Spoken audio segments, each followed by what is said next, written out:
Am I the a-hole for choosing my budget over my boyfriend this Halloween? Plus update. Original post. I need some perspective here. This whole thing is so out of control.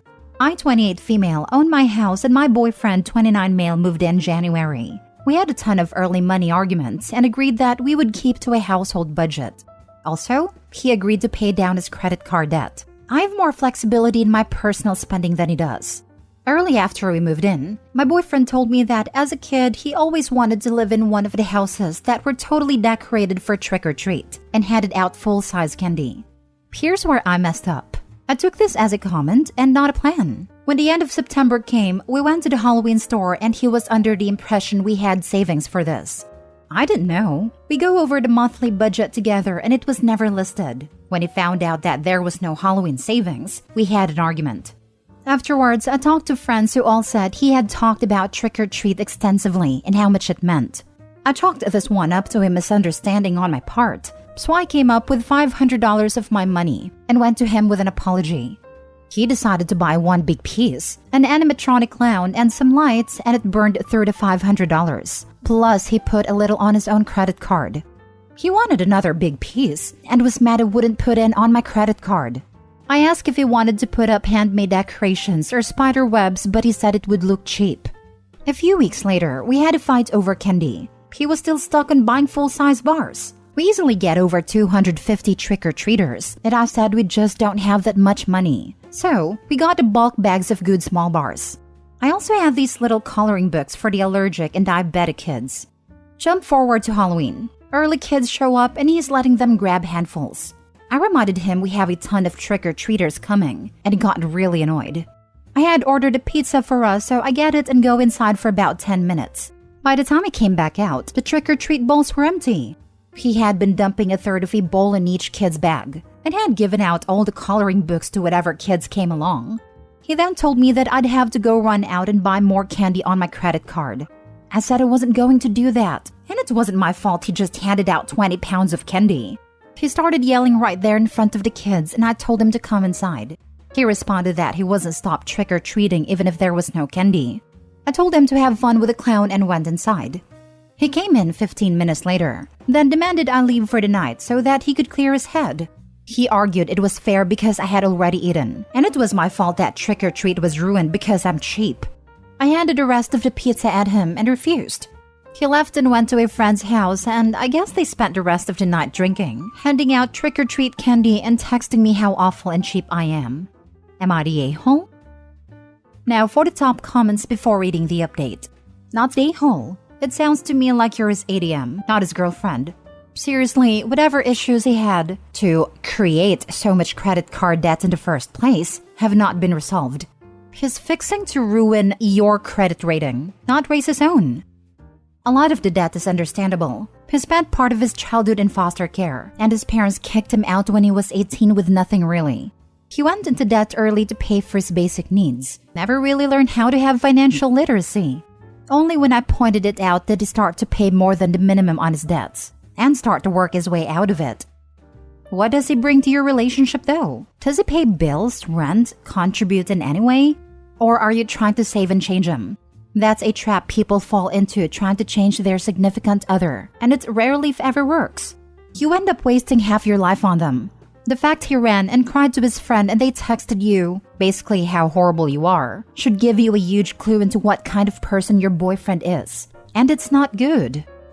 After we had an argument first month, I set up a monthly house budget that just covers communal things, and he has been contributing his half to it since. So half mortgage, utilities, etc. Because so much of his money is going to debt, I have more flexible personal budget, and I put money into savings. But yeah, financially he pulls his weight, and he spent the summer being compulsive about having a perfect lawn. So it's not like he is useless around a house. He was under the impression we had savings for this. No, he wasn't, because he didn't contribute to any savings for this. He was under the impression you were going to cave and pay for it. And she did too, just not to his expectations. He will never change.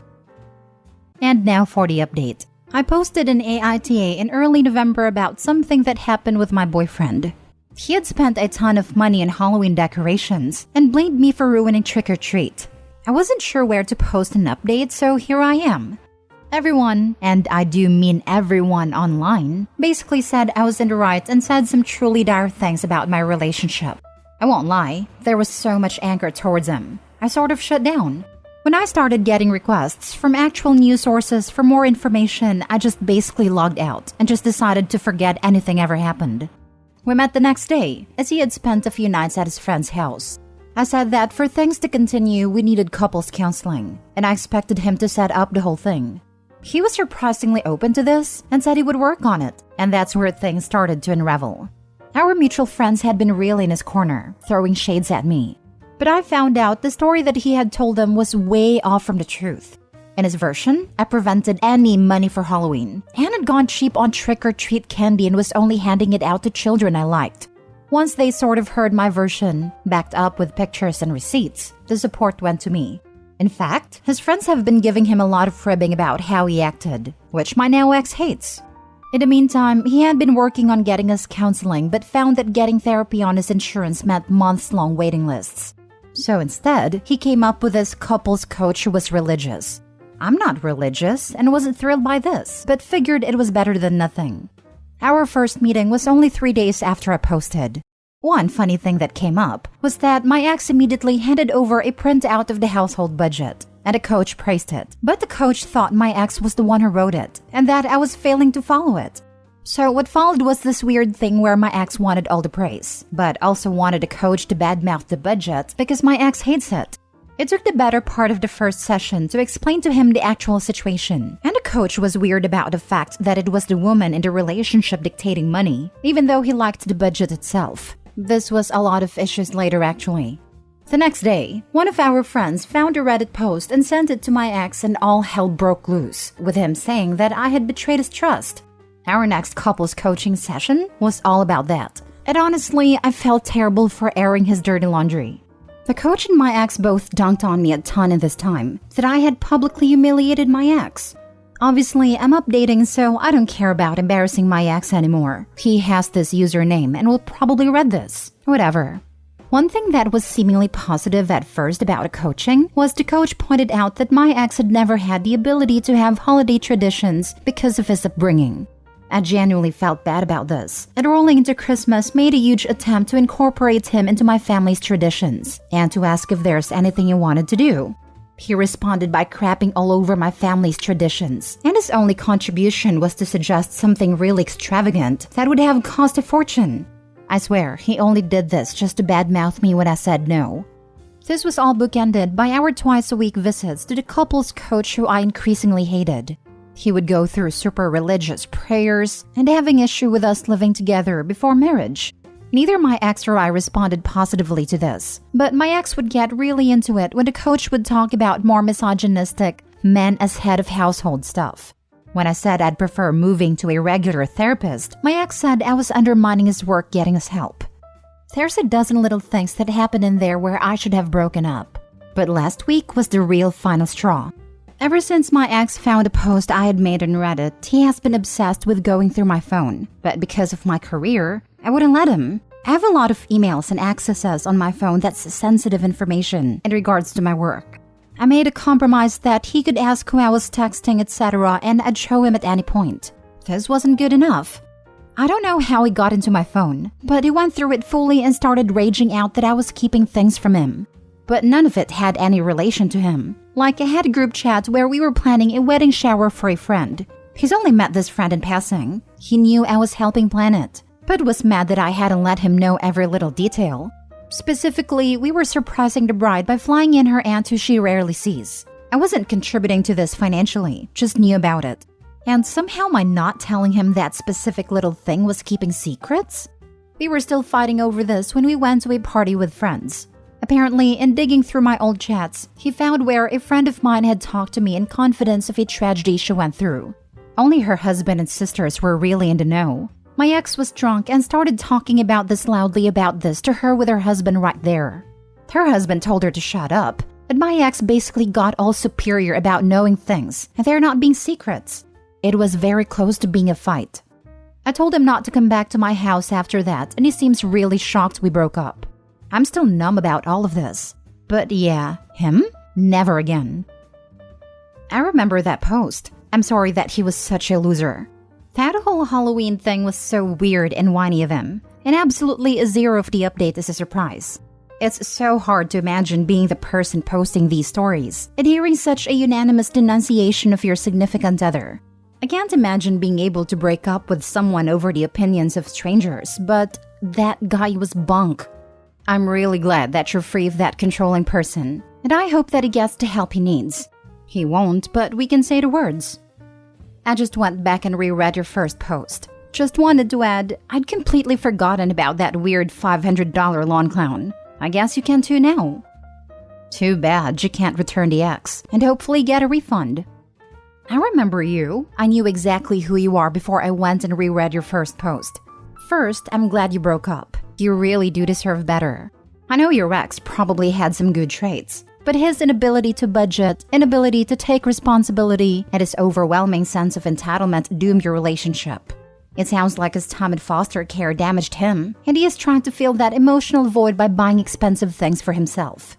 Please don't let him love bomb you into taking him back. He will promise everything under the sun, that he will change, follow a budget, get counseling, etc. But the truth is that he definitely needs counseling, but he needs to get it because he wants it for himself, not to keep a relationship with you. Because right now, he really doesn't see anything with how he is, and he will do the minimum to keep you hooked in and then slide into his old ways. He is not mature enough to be in a relationship, and you will not be doing him any favors by taking him back. He needs to figure out how to be an adult and manage his life on his own. Also, he sounds quite capable of taking out loans or credit cards behind your back, and I would definitely advise you to keep an eye on your credit score. Good luck, and I wish you many internet hugs. This is a pretty nice community, and you are welcome to check in for support anytime. Yes, 1000% freeze your credit OP. If he snooped in your phone, you have no idea what else he snooped in. I would also recommend changing your passwords and updating your security questions to information he doesn't know. He's probably not going to do anything, but why risk it when prevention is so easy? Last story. Am I the a-hole for leaving my boyfriend and his friends behind after agreeing to be the designated driver? My 33 female boyfriend, 33 male of 4 years, is a big football fan, and he has a tradition of meeting up with his high school friends at a bar for Super Bowl every year. It's often the only time in a year he gets to see some of these friends because they're busy with their families and life. I don't like football, so I'm happy to be able to drop him off somewhere, have an evening to myself, and pick him up when he's ready to come home. He tends to go hard with the alcohol when he's out with his group. Last night, my boyfriend texted me that he was almost ready to be picked up, so I headed to the bar. He wasn't as ready as he made it seem, so I ended up going in and sitting down with them while everyone finished their rounds of drinks. He was pretty drunk, and he started getting handsy in a way that I wasn't comfortable with out in public. So I politely asked him to stop. I didn't want to make a scene, so I leaned in to whisper in his ear asking to stop. He got angry and whispered back, "You should consider yourself lucky that I'm going home with you. I could go home with any woman here if I wanted to." He couldn't, but has always been a dreamer, lol. I was taken aback as he's never said anything like that to me before. I get he was drunk, but still. Anger set in and I excused myself as if I was going to the bathroom. I ended up leaving and texted him to let him know I left. Unfortunately, he had arranged for me to drive 2 of his friends home too. Wouldn't have been an issue, but he also hadn't communicated that with me. Instead of calling an Uber or taxi like I assume he would, one of his friends called his wife. The wife had to wake their toddler up to go and pick them up. My boyfriend was furious when he came home, and still is this morning. He slept on the couch and we had an argument before he left for work. He says I embarrassed him by just up and leaving. He vehemently denies saying what he did, doesn't recall getting handsy, and insists he wasn't that drunk last night.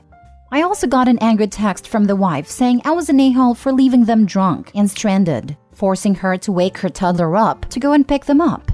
She also had a vague passive-aggressive Facebook post up calling me out. Now I'm questioning whether I overreacted. Maybe I should have just brushed off his comment because he was drunk and followed through on the commitment I made. I just felt so disrespected by what he said after I asked him to stop doing something that was making me uncomfortable. So am I the a-hole for leaving my drunk boyfriend and his friends stranded after the Super Bowl? Now for the comments. Not the a-hole. Growing up with an alcoholic teaches you that what they say when they are drunk is what they really think all the time. Just now the filters are gone and they say it. Sick of people excusing drunk people saying awful crap. The booze didn't create the words. The booze set them free. Unfortunately, you're correct. I learned this lesson when my ex, an alcoholic, ultimately told me he loved his ex from his time in the service abroad more than he'd ever loved me. Even without that fact, he never asked her to take other friends home. She thought he'd catch an Uber, which is reasonable. The friend didn't have to wake his wife and kid. Their all adults who could have figured it out safely with a ride share. She's getting the scapegoat because he doesn't love her anyway and wants a hotter girlfriend. He, in fact, just told her that himself. Not the a-hole.